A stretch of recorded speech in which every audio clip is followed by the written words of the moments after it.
Olá, começa agora mais um Beneficência na TV. No programa de hoje a gente vai falar, sabe aquela dorzinha que às vezes a gente tem aqui atrás? Pensa que é uma dor lombar, mas não é. Popularmente ela é conhecida como pedra nos rins. Pois é, vamos falar sobre cálculo renal. E ainda um bate-papo muito agradável com o nosso diretor técnico aqui da Beneficência Portuguesa, que vai falar sobre os avanços da tecnologia a favor da saúde, a telemedicina. Então, olha, não saia daí, no ar, Beneficência na TV.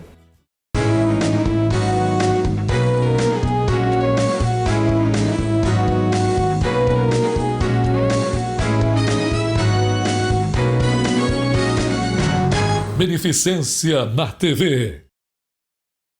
Bom, Beneficência na TV de hoje vai falar de um assunto que popularmente é conhecida como pedra nos rins. Para algumas mulheres costumam dizer que a dor é tão grande que é pior que uma dor de parto. Mas será que realmente dói tanto essa cólica renal? Eu vou falar com o Dr. Paulo Dibi, que é urologista, e a gente vai falar sobre cálculos renais. Tudo bem, doutor? Tudo ótimo. Obrigada mais uma vez aqui no Beneficência na TV. Afinal, é uma dor tão grande mesmo, doutor, que as mulheres falam que é pior que dor de parto. Eu já vi homem também falar isso. Dói mesmo? Olha, como a gente estava brincando, eu não conheço a dor de parto, mas dizem que é uma das piores dores que existem, né? Eu não sei se é pior que dor de dente, que também é brava, mas é a dor que o indivíduo se curva, não tem posição de melhora. Isso é até interessante a gente comentar, que confunde muito com dor de coluna também. Mas a dor renal ela é diferente, ela é uma dor que não tem posição de melhora. Diferente de uma dor de coluna ou de uma lombalgia por esforço, que a pessoa se deitar de lado, se mudar na posição na cadeira, melhora. Essa dor não tem posição, não tem fator de melhora, inclusive, a não ser medicação. Então pode plantar bananeira, deitar, pegar peso, nem piora nem melhora. Isso é um diagnóstico diferencial, por exemplo, da dor da coluna, né? A dor renal é nessa parte de trás, que as pessoas costumam dizer que é a lombar. Então, é mais ou menos ali? Aí que tá. A dor renal, ela pega a região lombar, mas ela começa no dorso aqui, no final da costela, final dos pulmões, vamos dizer assim, e vem para frente. Essa dor que é lombar baixa, geralmente é postural, é maneira de sentar, pegar peso, ou seja, má postura. A dor de rim, ela vem da base do pulmão, aqui atrás, né, no final das costelas, vem para frente, a gente fala fazendo trajeto ureteral. No homem ela vai para testículo, pode irradiar para testículo, e na mulher para vulva. Uma posição que a gente chama boa é no flanco, que é bem aqui nessa lateral do nosso corpo. Então é mais ou menos uma dor de flanco para testículo do homem e de flanco para vulva na mulher. Popularmente ela é conhecida como pedra nos rins, mas são pedras? Esses cálculos seriam pedras? Como é que ocorre isso, doutor? Então, na verdade, é uma deposição de cristais e envolvem dois fatores. A relação areia-água, ou seja, a densidade da urina. Nós chamamos de soluto solvente, quer dizer, quanta água e quanta areia e quanta água você tem na urina. Então é normal, toda urina tem cristal. Mas se você tiver muito cristal, eles começam a se juntar e grudar um no outro e vão formando as pedrinhas. A segunda coisa são as cargas elétricas. Então você tem cristais, por exemplo, de cálcio, a carga é positiva, né? São os cátions, né? Íons positivos. E você tem os cristais negativos, por exemplo, o bicarbonato, o oxalato, são cargas negativas. Então, quando você tem um excesso de uma carga positiva ou um excesso de uma carga negativa, eles se juntam, positivo com negativo, e vão formando os cristais. Por exemplo, cálculo de ácido úrico se forma em meio ácido, onde esses cristais vão se juntando com o urato, que é um desdobramento negativo de carga negativa. Os de cálcio se formam geralmente com fosfato ou com oxalato, que são cargas negativas que se juntam com cálcio, que é positivo. Então, tem basicamente esses dois defeitos. É pouca ingestão de líquido, a outra, uma alteração do próprio rim ou da dieta do paciente, que joga muita carga elétrica de uma certa validade, positiva ou negativa, e aí formam os cristais. O senhor falou desses cristais e que a urina está ali para isso, mas assim, o que leva à produção deles? É uma falta de alimentação, uma alimentação não muito saudável? a pessoa, às vezes, tem muita gente que não tem o costume de ficar bebendo muita água. O que na verdade leva a ocorrer esses cristais e transformá-los em pedras? Eles são normais, né? Eles são normais, todos nós excretamos normais. A gente chama catabólitos, quer dizer, depois que você faz a digestão dos alimentos, uma parte da sujeira que sobrou dos alimentos ou dos restos vai ser excretada pela urina, a outra grande parte pelo intestino. Então na urina saem alguns cristais e bastante, né? O cálcio, por exemplo, né? Esses que eu falei todos. Mas o problema é que envolvem, então, além da pouca água, interessante explicar que o cálculo é muito prevalente, quer dizer, acontece muito em países de clima quente. Por exemplo, o Egito é campeão mundial de cálculo, mas o Brasil também é um dos maiores formadores, porque é um clima tropical no país. Por que isso? Porque os indivíduos se desidratam, então a urina fica muito concentrada, ou seja, muita areia, pouca água, aí forma cálculo. Uma outra coisa importante é sedentarismo, porque a gente vai mostrar depois uma foto, o rim tem uma drenagem que é no meio dele, não na ponta. Então, pela dificuldade de drenar o polo inferior, ali é uma área onde os cristais vão se depositando e é onde tem a maior incidência de cálculos. Então, vida sedentária, porque o rim, se você fizer algum esporte, por exemplo, de impacto, corrida, por exemplo, ou mesmo subir uma escada, você balança o rim e os cristais vão saindo aos poucos, antes de crescerem. Então a gente observa que no indivíduo sedentário, ele fica o dia inteiro sentado, o rim fica parado, aí deposita mais cristais. Essa é a segunda causa, né? Uhum. E agora nessa época de pandemia, as pessoas estão ficando mais em casa. Doutor, existe uma faixa etária para isso estar acontecendo? É mais na mulher? É mais depois dos 30? Mas a faixa principal é até 45 anos de idade. Então, dos 25 aos 45. Isso não quer dizer que não tenha cálculos acima dessa idade. Tem bastante numa cidade quente como a nossa. Mas a grande prevalência, a grande ocorrência de cálculos é de 25 a 45 anos de idade. Agora, a gente no começo da entrevista falamos sobre a dor, aquela dor que às vezes parece, e acho que acredito que muitas pessoas realmente também acabam pensando que é uma dor lombar. Quais são os sinais que dá de que antes de chegar naquela cólica que dói tanto, de precisar de uma emergência, ele costuma dar alguns sinais de que está começando a ter esse tipo de problema? Então, a gente focou a dor, mas na verdade é um quadro bastante típico de cólica renal, que envolve a dor em flanco, então, que é essa região lateral, ou região nas costas, dor nas costas que vem para frente, é sempre irradiada para frente. Acompanhada, a dor é tão intensa que ela estimula um nervo, que é o nervo vago, a dar um reflexo que causa náusea e vômito. Então, muitas vezes acompanhada de náusea e vômito. A terceira coisa pode ser sudorese, né, pelo mesmo nervo, dá essa reação. E a outra é uma irradiação no homem para testículo, na mulher para vulva. Ainda pode ter uma alteração na micção. A pessoa, quando vai urinar, no final da micção ela sente que tem urina para sair e não sai. Ou seja, a gente chama isso de tenesmo. É uma vontade imensa de urinar, mas não sai nada. Ou como numa cistite, que as mulheres bem conhecem, ela entra no banheiro achando que vai fazer 1 litro, faz um pouquinho e não sai mais. Então, isso é irritação da inervação do ureter, que é transmitida para a uretra, no homem e na mulher. E as pessoas que acabam tendo isso costumam ter dor também na hora de urinar? Algumas têm e algumas até não conseguem urinar. De tanta dor ou de tanta sensação de incômodo, né? De irritação. Pode ser confundido com uma infecção urinária, por exemplo, doutor? Olha, a pergunta é ótima, pode ser confundida. E na mulher, o diagnóstico diferencial de cólica renal, ele é obrigatoriamente com infecção urinária, porque ocorre o inverso também na mulher. A mulher com infecção urinária, muito frequentemente tem cólica renal. Agora, a diferença é que geralmente, não obrigatoriamente, mas geralmente é bilateral. E quando a cólica geralmente é unilateral. É muito raro você ter cólica bilateral por cálculo. Teria que ter um cálculo em cada ureter. Na vida eu vi isso 4, 5 vezes só, simultaneamente cólica bilateral. Mas a infecção urinária na mulher pode dar cólica bilateral. E aí é obrigatório, quando a gente tem uma mulher com um quadro de cólica, pesquisar a infecção urinária. E doutor, qual é o tratamento para isso? A necessidade de uma cirurgia, já que são pedras, para retirada, a necessidade de cirurgia? Olha, a gente teve um avanço muito grande, que foi a descoberta que alguns remédios para a próstata, relaxam a uretra prostática, mas também relaxam o ureter. Com isso eles ajudam a eliminar cálculos, ou seja, seria um upgrade ao Buscopan composto. Então ele relaxa bem o ureter e isso ajuda muito mais a eliminação do cálculo, que é a tansulosina.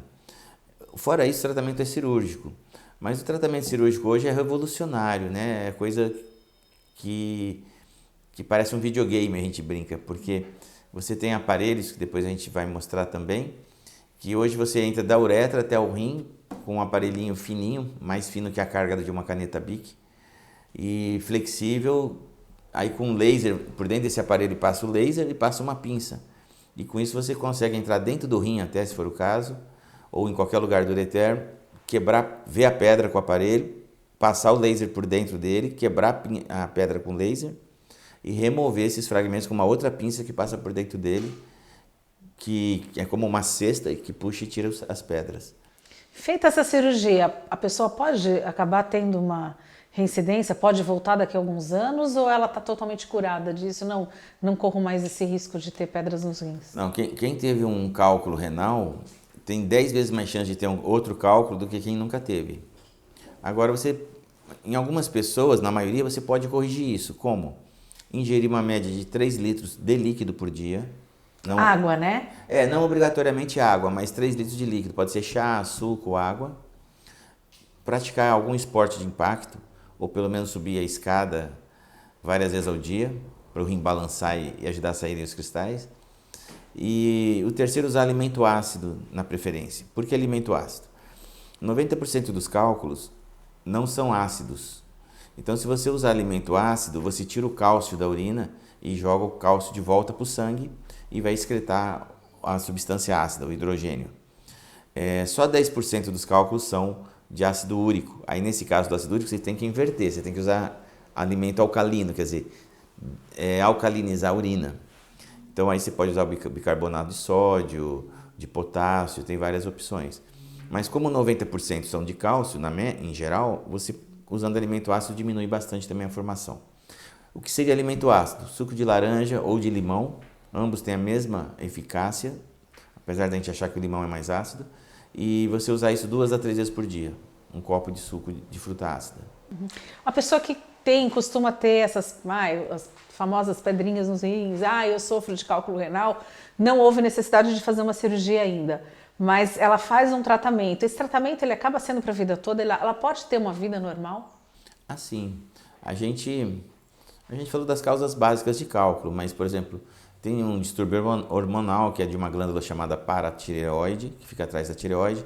Essa forma muito cálculo, então você operando e tirando as paratireoides ou a que tiver problema, você diminui sensivelmente, acaba o problema. Tem outros que o problema é o ácido úrico, você corrigindo o ácido úrico você também praticamente resolve o problema. Os de cálcio são mais difíceis, porque não adianta fazer uma dieta de cálcio, a pessoa precisa tomar aquelas medidas que eu te falei, quer dizer, usar alimento ácido, bastante líquido e esporte. Então, o mais difícil é você evitar cálculo de cálcio, mas se você se programar a ter uma hidratação e uma atividade de impacto, você já resolve praticamente 70% dos cálculos. Você vai diminuir a ocorrência de 70% dos cálculos. O não tratamento disso, doutor, pode levar a uma patologia pior, por exemplo, a um câncer de rim, ele pode levar até a perda do rim? Câncer não. Câncer é muito raro, mas em infecções de repetição. Mas a perda do rim, sim. Se o rim ficar obstruído, por exemplo, o cálculo, quando ele sai do rim, ele desce pelo ureter até a bexiga. Em algumas circunstâncias, ele obstrui o ureter. Aí o rim vai dilatando até parar. O rim aguenta parado uns 3 meses, mais ou menos. Depois ele começa a sofrer um prejuízo. Depois de um mês já começa a ter lesão, mas depois de 3 meses as lesões se aceleram. Então, no SUS, por exemplo, eu pegava muito rim perdido por causa de uma pedrinha, às vezes de meio centímetro. Né? Então, quem tem uma cólica renal tem sempre que procurar um médico, mesmo quando ela para. Porque esses cálculos silenciosos que não dão dor, às vezes estão ali obstruindo o rim está parado, a pessoa não tem dor porque justamente ele está parado, e depois de uns meses, quando vai ver o rim, já dilatou num ponto que não volta mais ao normal. Dá para saber só através de exame de imagem ou através de um exame de rotina, de sangue, de que alguma coisa está errada com o rim? Olha, geralmente é necessário um ultrassom, pelo menos, né? O ultrassom você já vê.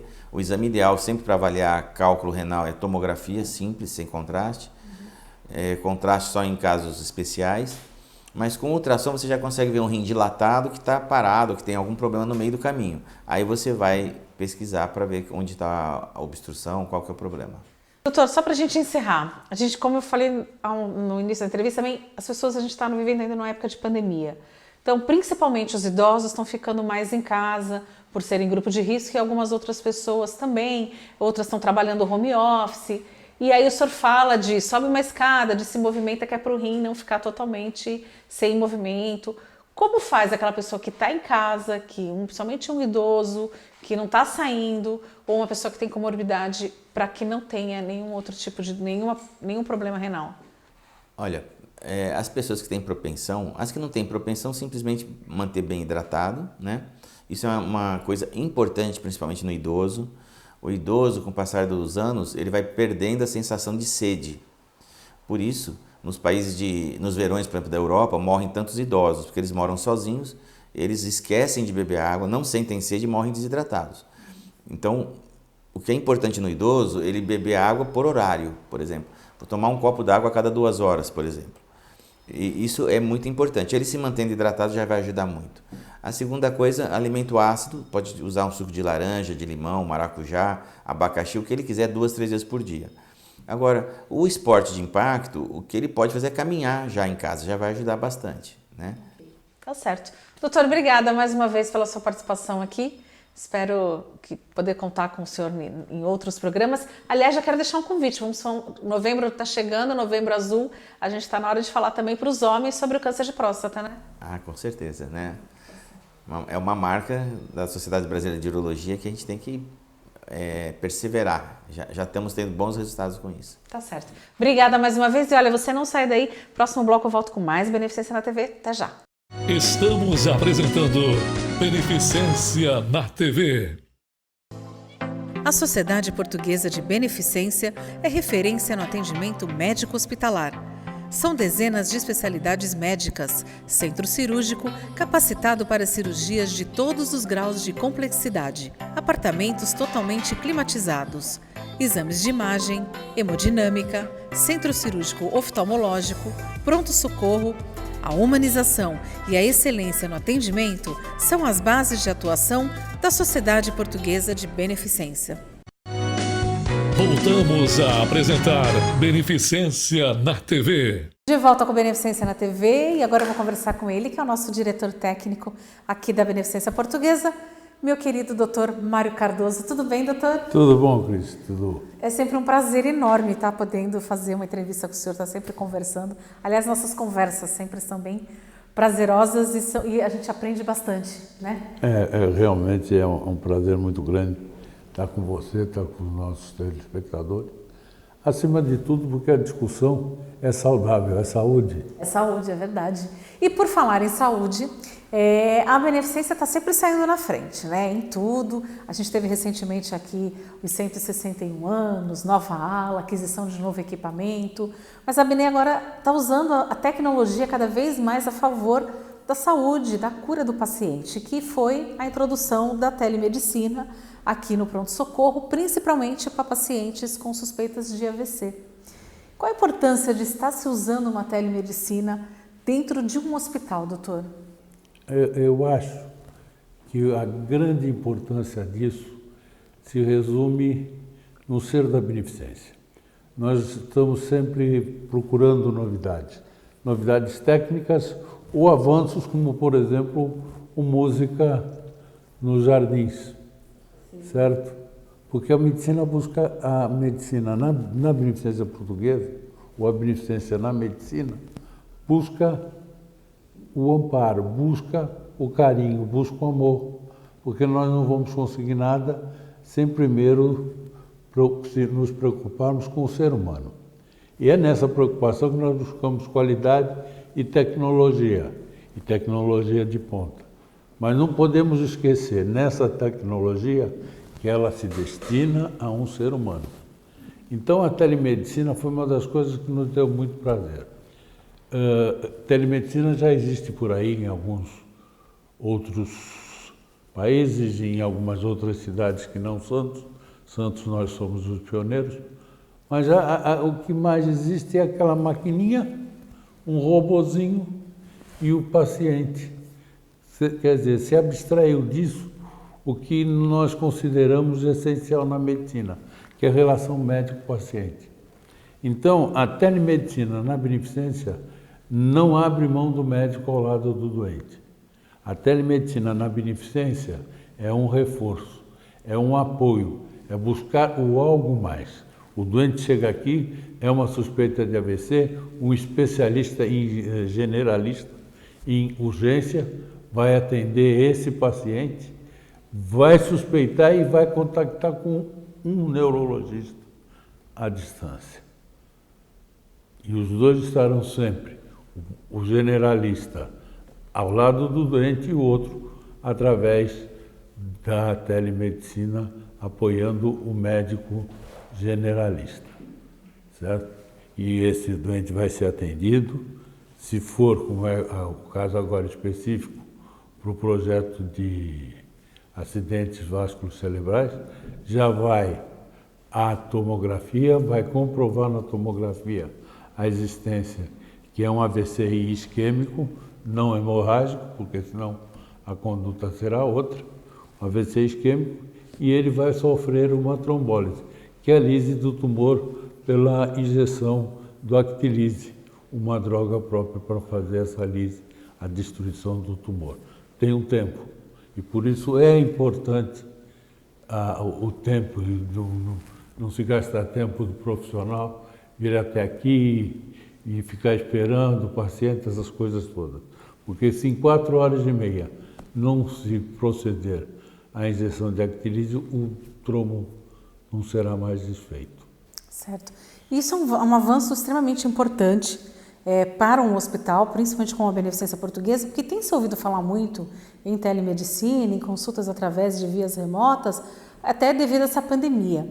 Mas a Beneficência, o senhor como diretor técnico, existe a possibilidade disso estender mais, não somente para pacientes suspeitos de AVC, mas de repente para outros tipos de especialidades, doutor? Sim, sim. A possibilidade de extensão desse avanço é para todas as 52 especialidades oficiais dentro da medicina. A medicina tem hoje, por determinação do CFM, do Ministério da Educação e da AMB, oficialmente 52 especialidades e outras que são habilitações. Qualquer uma dessas especialidades ou habilitação, o generalista especializado na emergência pode se valer do recurso de um outro profissional específico por um detalhe. Então eu tenho um médico emergencista, que é um generalista, e a qualquer momento eu posso me valer de um cardiologista, de um gastroenterologista, de um especialista em coluna, do que for necessário. Agora, doutor, o senhor que já foi presidente da Associação Brasileira de Medicina, o senhor tem vasto conhecimento na área. Como é que o senhor vê esses avanços hoje que a medicina está tendo em atendimentos através de via remota e o mesmo a implantação da telemedicina? Porque às vezes o paciente sente falta, será que não fica aquela coisa de que o médico não tá com o paciente, não tem aquele olho no olho? Isso às vezes é essencial também numa consulta. Veja, eu tenho a honra de realmente ter presidido a Associação Médica Brasileira por 4 anos, mas nesse tempo o que mais me honra foi ter criado durante a minha gestão a Sociedade Brasileira de Clínica Médica. A clínica médica, a mãe de todas as especialidades, até então não tinha uma sociedade ou a concessão específica de um título de especialista. Por que isso? Porque eu acredito piamente que nada se consegue com todo o avanço tecnológico que possa existir, se você não valorizar uma coisinha que se chama relação médico-paciente. Se o paciente não acreditar no seu médico, nada vai resolver. Ele precisa acreditar. É o primeiro passo para o sucesso de um tratamento.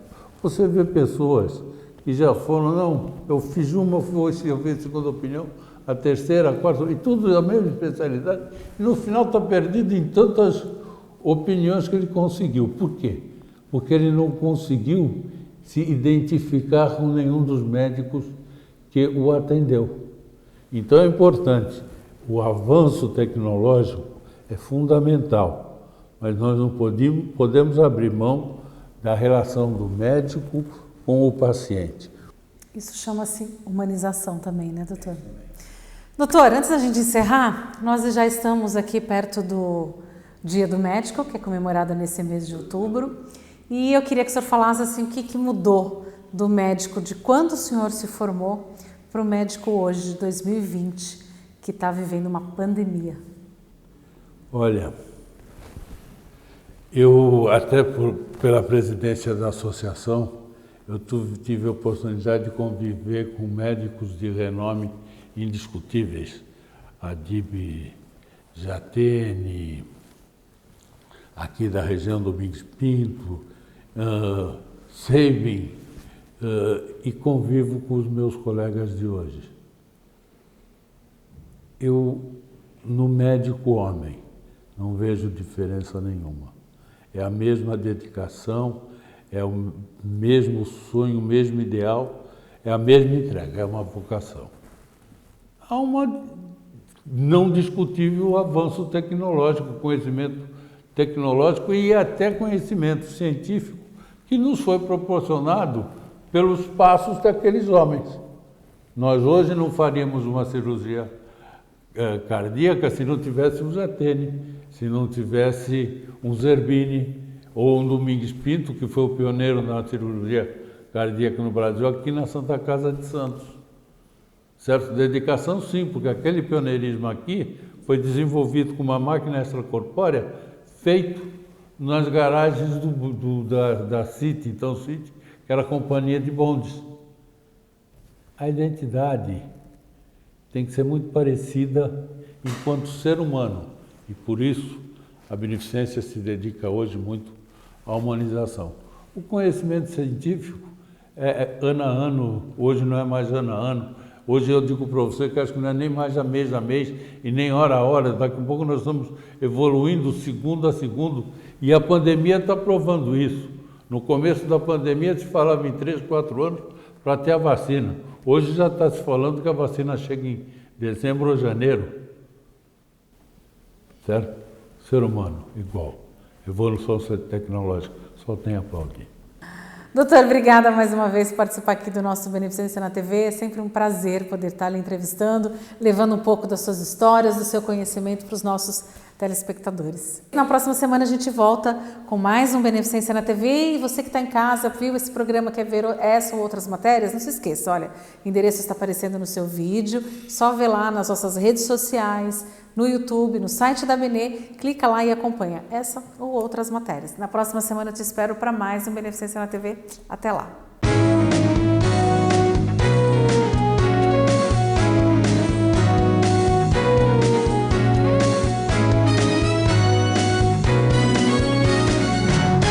Beneficência na TV.